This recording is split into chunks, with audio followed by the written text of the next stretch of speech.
Hey, I'm Minister Randy Lewis, and on behalf of the entire ministry team, we welcome you on this beautiful Sunday morning. Here at the Point, agnostics, atheists, humanists, and all kinds of seekers gather in community.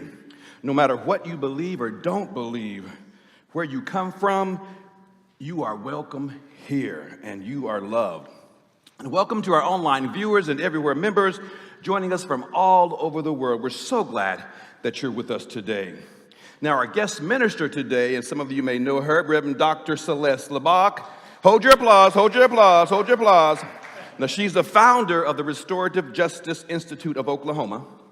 Restorative justice is a communal approach to dealing with harm that focuses on relationships rather than rules and regulations.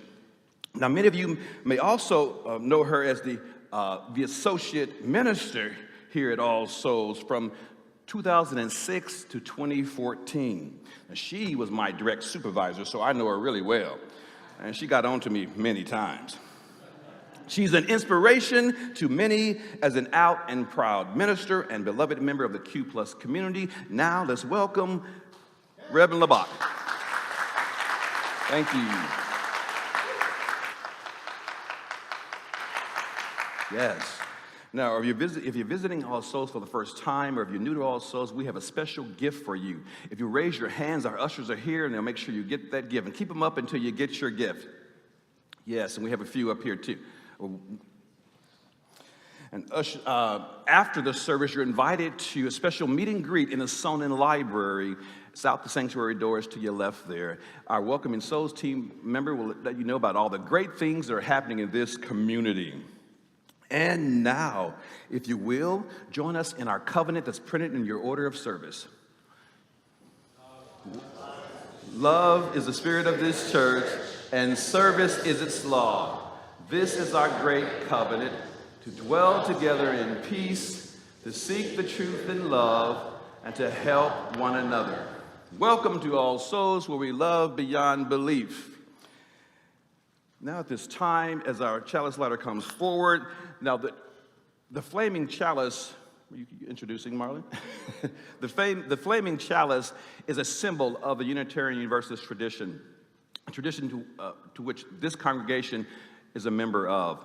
And our chalice is lit today by Dale Watts. And you may know him as the book table guy, because he serves all the books. If there's a book that we as ministers name in our sermon, he usually will have it at the book table. And he's also a new member of our board of directors.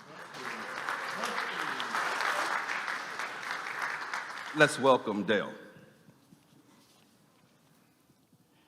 We light this chalice for the courage to tell the truth, even when it's uncomfortable, to name not only the brokenness around us, but the silent struggles within. May this flame be a light in the drawer we avoid, a warmth for the parts of ourselves we've exiled. Here together, we choose not to look away. We choose to begin again.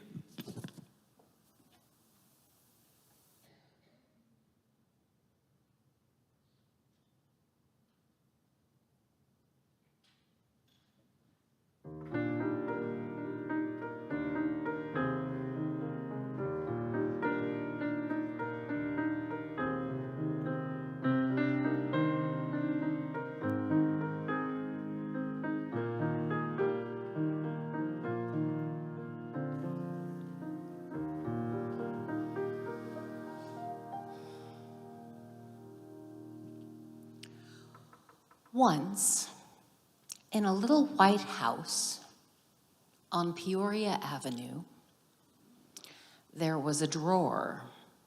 Not a big drawer, not a fancy drawer, just an ordinary drawer in a hallway that everyone walked past every single day. And no one opened it. Not Mama, not Auntie, not Big Brother Louis, not even brave little Surrey, who once climbed a tree with one hand. They all knew about the drawer. They just didn't talk about the drawer. I wonder why nobody wanted to open it. "It's too messy," someone would say. "It's broken," someone else would whisper. "Let's just leave it shut," Mama said, "and focus on the drawers that work." So the drawer stayed closed. And over time, they stopped noticing it.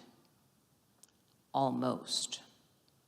But sometimes when the house was quiet, really, really quiet, the drawer made a little sound, a little creak, click, whisper. And Surrey, the smallest one, would stop and listen. She wasn't exactly scared, just curious. And one rainy day, when everyone else was busy, Surrey tiptoed down the hallway, and she sat in front of that drawer, and she just sat for a long time. And then she said out loud, "Okay, drawer, I don't know what's in you, but I think you've waited long enough." And she reached up and she pulled that handle, and it stuck. And she took both hands and she pulled again. Creak! And inside was so much forgotten stuff. Old photos and crumpled drawings and a birthday card with no name and a tiny sock and a flashlight with no batteries and a note that said, "I'm sorry." Surrey didn't clean it up. She didn't throw it away. She just sat there holding the little things one at a time. And later, when Mama walked by, she saw the open drawer and froze. Surrey looked up and gently said, "I think this drawer missed us." Mama sat down next to her. They didn't say much. But after that, the drawer never stayed closed again. Here ends our story. I invite our children and any youth who would like to come to Sunday school and talk about the things we may have been ignoring.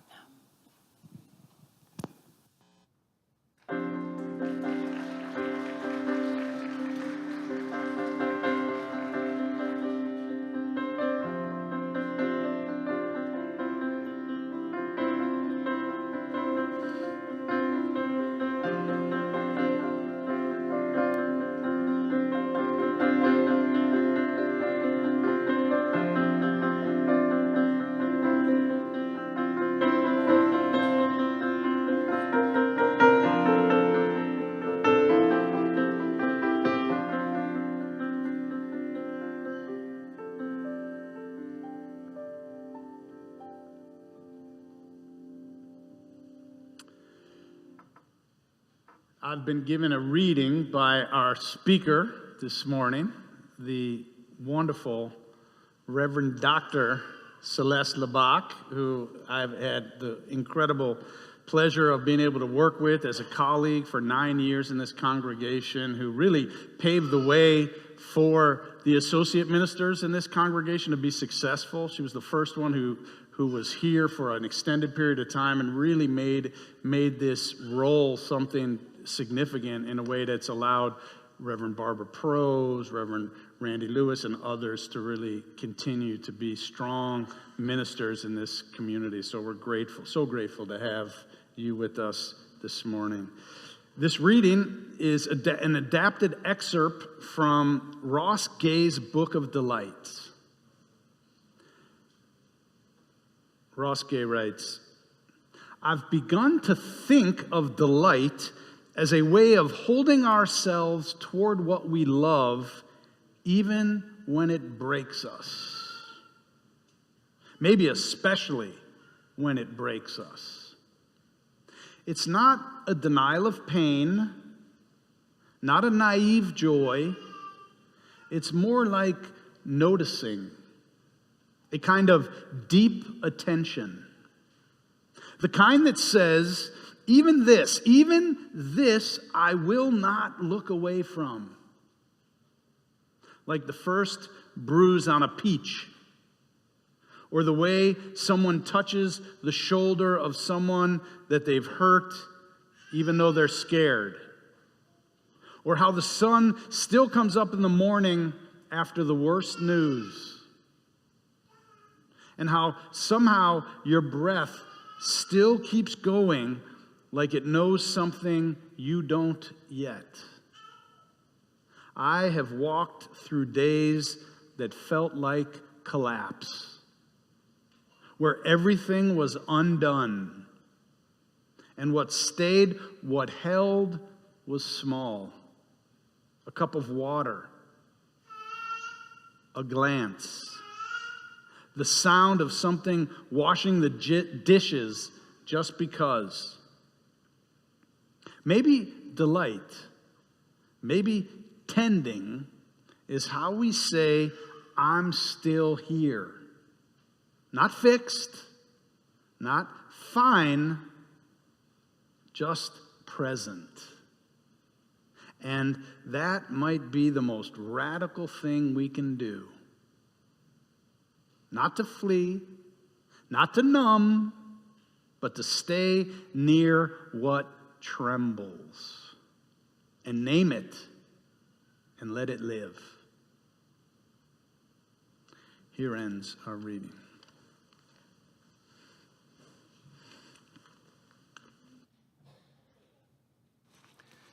As we hold this sacred space together, we pause to acknowledge the joys and sorrows that shape our journey.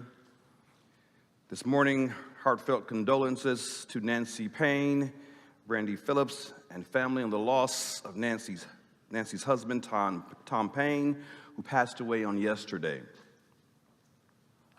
And we hold space for our own Reverend Dr. Nicole Kirk as she offers the sermon today at the Unitarian Universalist General Assembly. It's happening right now, folks. We hold space today for member Shirley Scott, who sponsored our Chancellor's Flowers today in memory of her husband, Dr. Bob Scott, on this day, which would have been their wedding anniversary. And finally, we hold space for peace. Needed peace in the world, in our city, and peace within. Let us take this moment to be still, to acknowledge our shared humanity and the quiet strength that moves among us. And let us now enter into a moment of silence.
Let me try that again. It is such a gift to be here among you today, to be in this pulpit on this historic church, in this historic church. I was ordained actually in 2006 at West Shore Unitarian Universalist Church in Cleveland, Ohio. But this church was my first called ministry. And this is the church where my tools were sharpened as a minister against the wonderful sermons of both Marlon Lavenhar and being able to listen to John Wolfe. So there are a lot of, I won't say ghosts, but there are definitely there's a lot of energy in this space for me that is comforting and quiet, and I hope it also serves you as well, regardless of whether or not you have those same stories. Some of us came here today still carrying the noise of last night. Whether it was the roar of Bernie Sanders' voice here in Tulsa saying despair is not an option, or whether it was the headlines from Juneteenth here in Tulsa of shots fired, or of missiles launched across oceans. Maybe carry with you into this space the fear that war has already begun and we weren't even asked. Maybe, like me, you felt that pit in your stomach, the dread that maybe this time we might not come back from it, or that we're standing on the edge of something irreversible yet again, and still being asked to normalize it. Some in this room, I'm sure, have worn uniforms or loved those who have worn uniforms. Some have crossed borders. Some are holding the names of loved ones right now, loved ones who might have been near where the bullets or the missiles landed. And yet here we are in this room with breath in our bodies and neighbors beside us. This generation has inherited more than just collapse.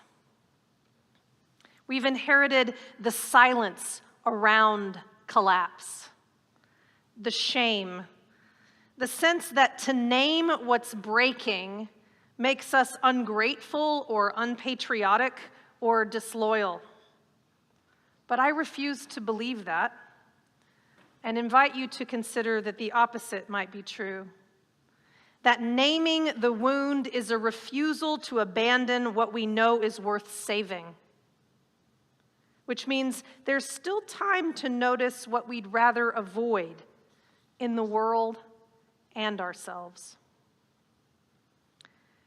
In times when we are fighting oligarchy in our systems, in our neighborhoods, sometimes even in our own families, it's easy to believe the only way forward is with force, resistance, or fire, or just as often, silence, or exile, or numbing. But collapse doesn't always come in flames. Sometimes it arrives quietly, in a drawer we haven't opened, in a memory we've been avoiding, in the sound of someone finally telling the truth. What if collapse isn't only something to resist, but something we're actually called to witness, to tend to?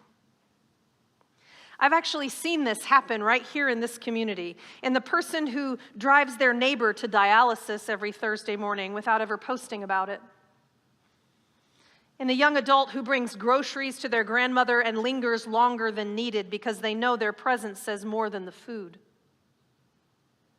in the couple who stayed together long enough to learn how to fight kindly, even when it was sometimes hard to love generously, in the teacher who kept showing up this year as education was under constant threat, not because it got easier, but because the kids kept coming, and so did she.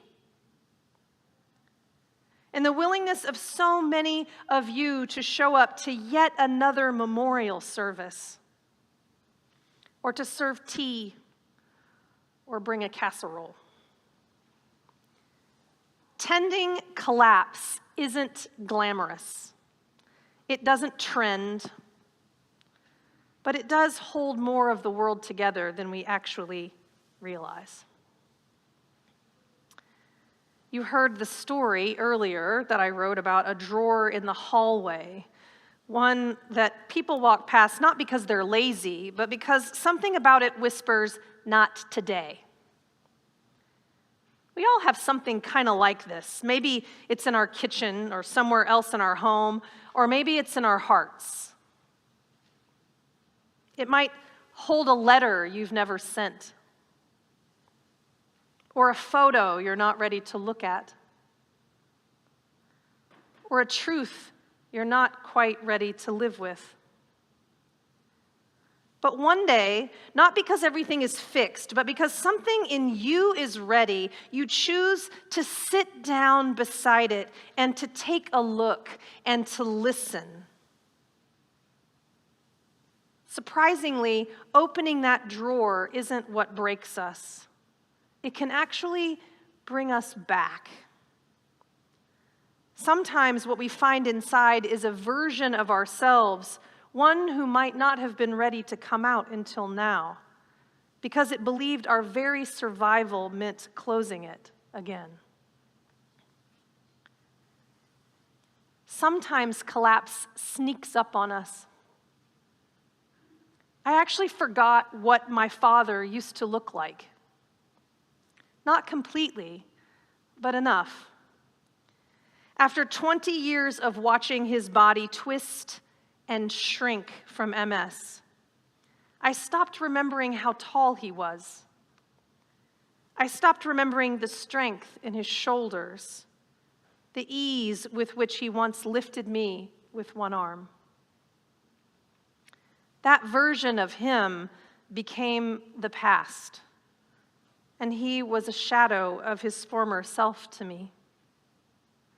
And then one day in November in 2011, my father passed away between my visits to the Norman Veterans Administration.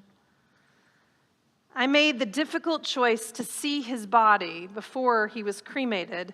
It wasn't a popular decision with the funeral home or with my family. These things weren't ordinarily done.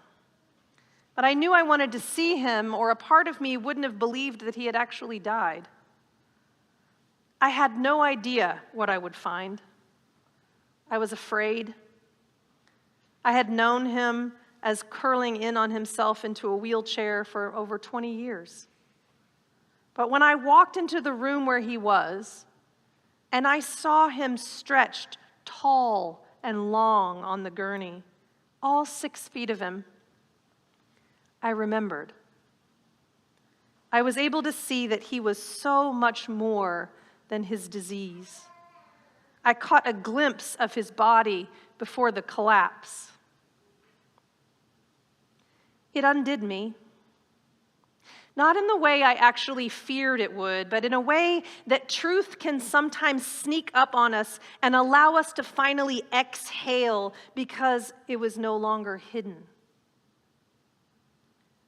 That moment healed something in me. It didn't erase the loss, of course. It actually handed it back to me with the edges softened, with the truth of him more whole. Something had settled in that moment, a stillness that followed years of a storm. It wrecked me not because it was gruesome, but because it was beautiful. And grief has never quite known what to do with beauty. But both coexist in the world and inside us. Sometimes the truth of collapse is the only honest thing left, and it can be a strange kind of restoration. Sometimes the things we avoid aren't grotesque or broken. We're just afraid they will undo us. But maybe being undone is the only way we remember fully. Maybe that's where the real work begins.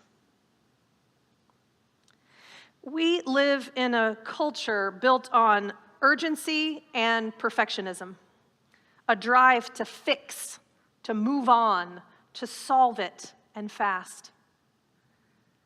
But the work really isn't about fixing. It's about recalibrating. Right now, scientists are preparing to remove a second from our clocks all over the world. Not add, remove. Because the Earth's rotation has shifted just enough that even the atomic clock, the most precise tool that we have, had to admit something's changed. Let's start again. Now listen, I'm all for sneaking extra time. I just want to say that my wife Bonnie and I got married on Leap Day, February 29th of 2016. And after weeks of trying to coordinate our calendars and choose the perfect officiant, you can imagine, we gave up on perfect and got curious about what was possible. Leap Day was a Monday morning that year, and we decided at 10:30 a.m. and were married by sunset. Who gets married on a Monday? I mean, apparently us. So we leapt. So technically, we've only had like 2 real anniversaries, so we're practically newlyweds. Because love, like Earth, doesn't follow a calendar. It follows movement. And sometimes it demands a different kind of time. It's like those silent, unmoving witnesses, the trees all around us. Do you know when a tree is under stress, it actually stops growing upward and quietly begins reinforcing its roots? You can't see it, not right away, but it is actually still growing. It's just going inward for a while. That's tending.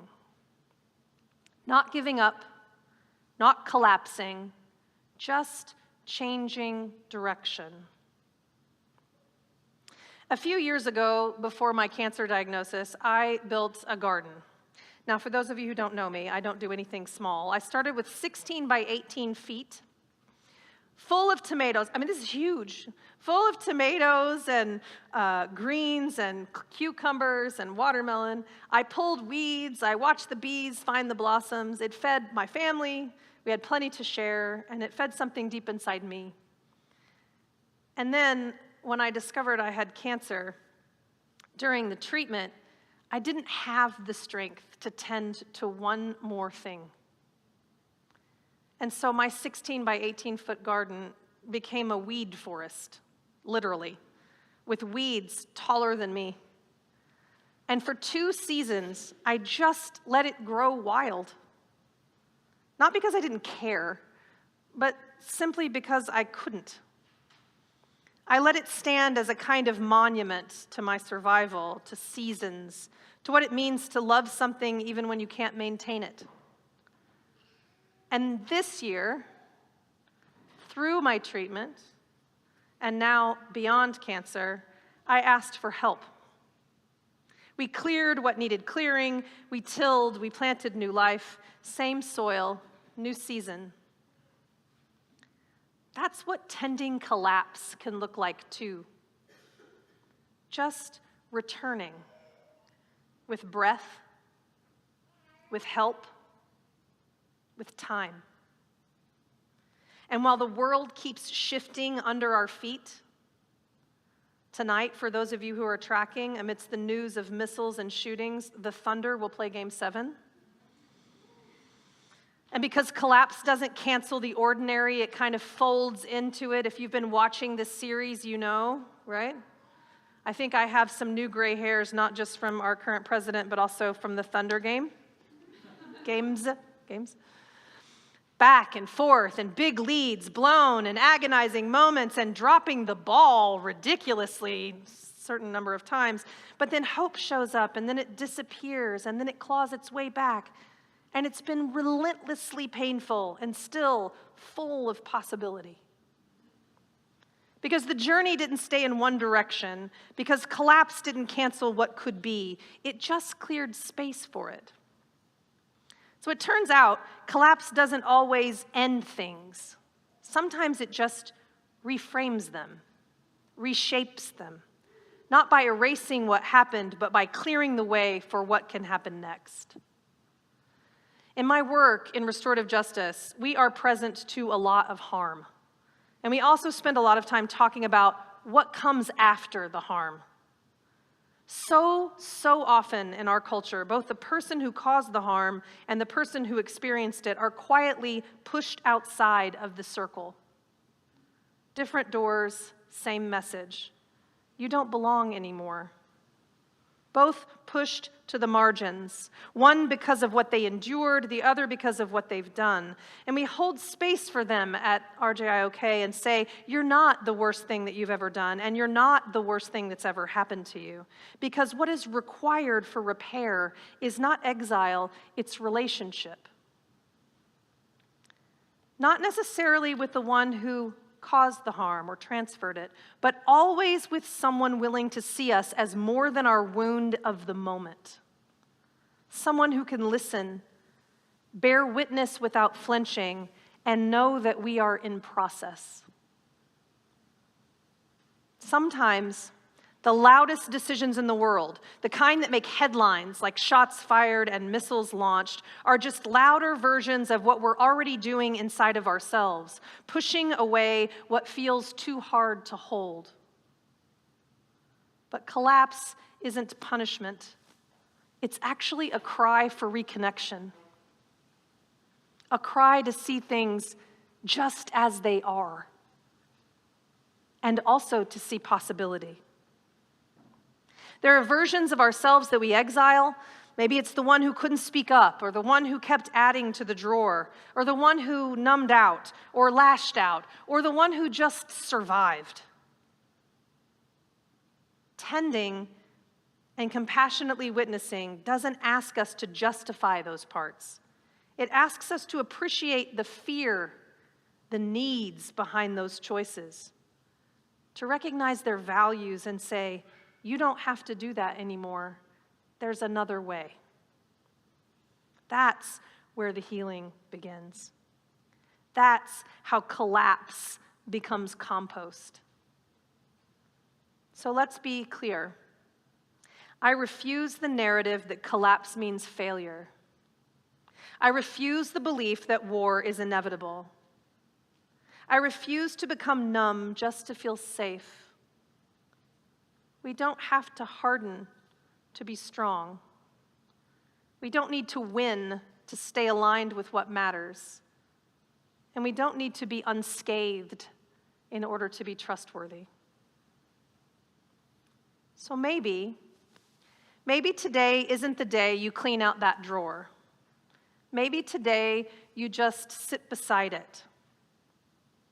Let your hand rest on the handle and breathe. Stay curious about the part of you that put things in it.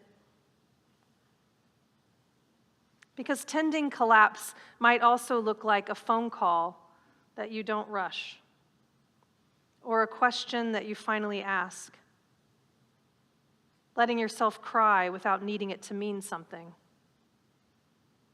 Or maybe it looks like a clock that you adjust, a second you give back to the day, or a breath you release that you didn't know you were holding. I believe that the world changes when enough of us do that at once.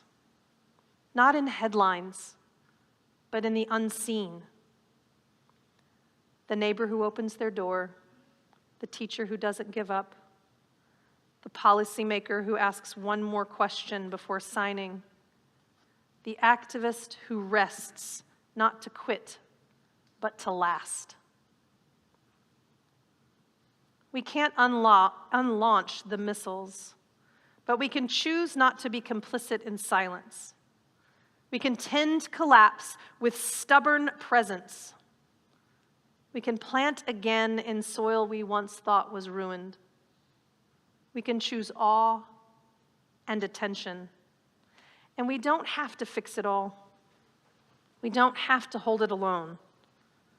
But we do have to look.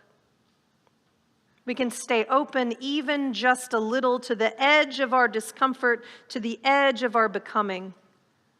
We can tend to what trembles, and that might just be the beginning of everything. Thank you.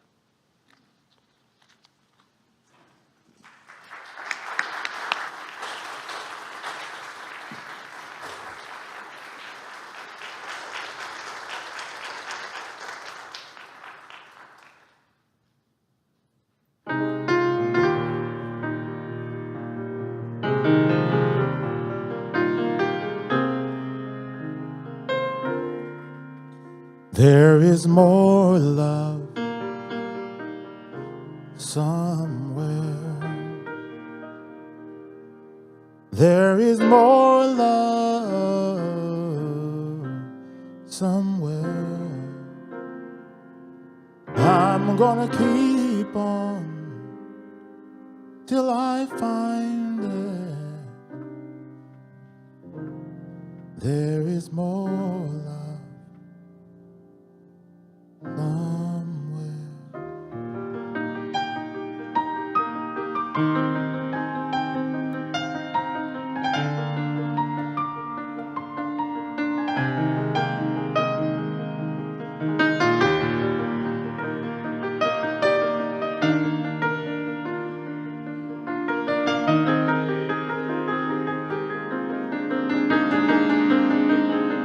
I'm gonna keep on till I find it. I'm gonna keep on till I find it. I'm gonna keep on till I find it. There is more love, there is more peace, there is more hope, there is more joy somewhere.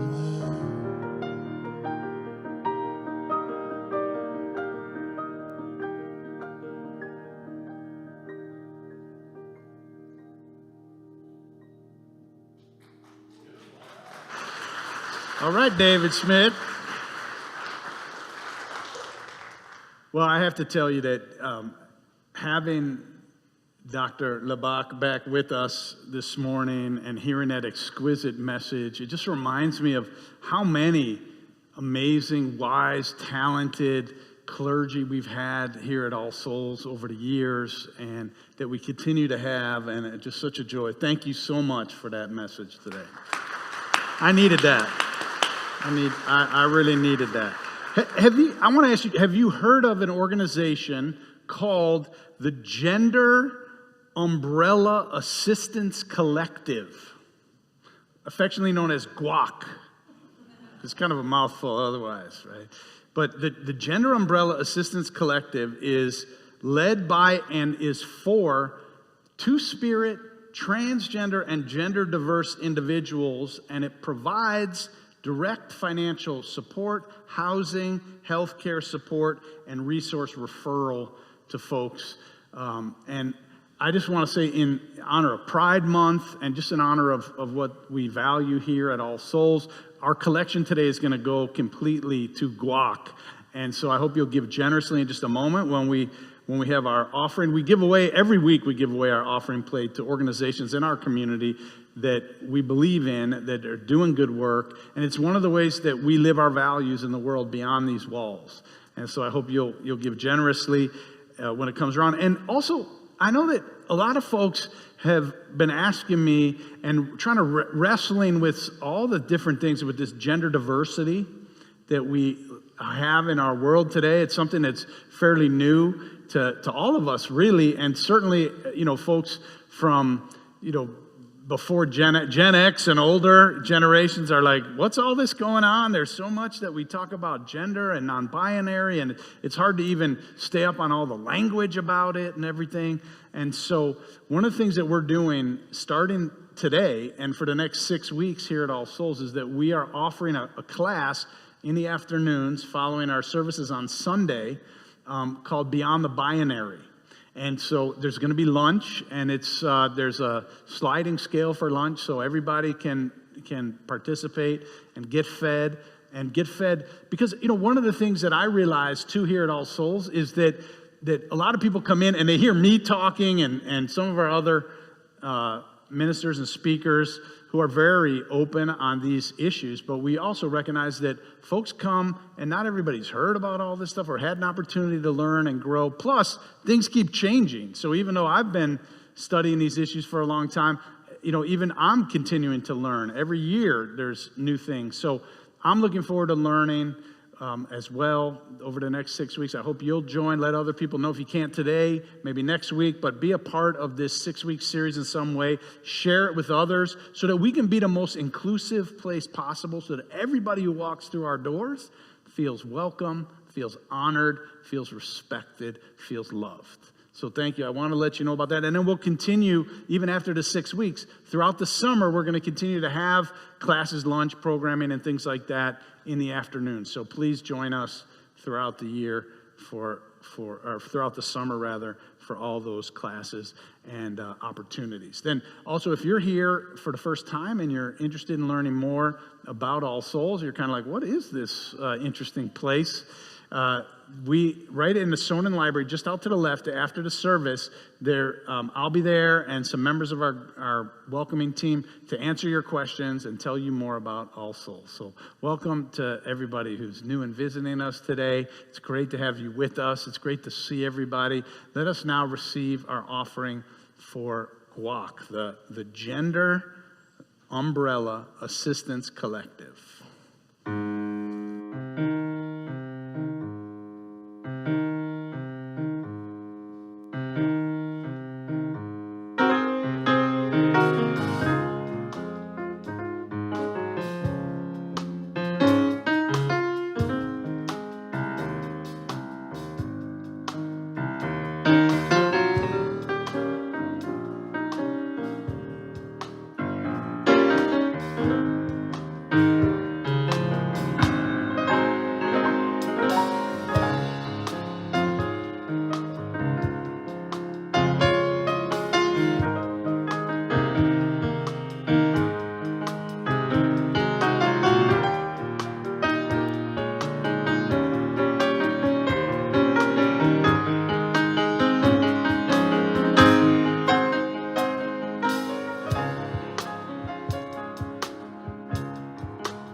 Thank you for being here this morning, for creating space for us all to join together, and for showing up and creating the energy that was in this room. So grateful for that.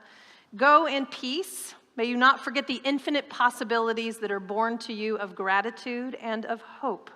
May you use those gifts that you've received and pass on the love that's been given to you. And may you make space in this day to sing and dance and laugh and love. Have a great week. Bye-bye.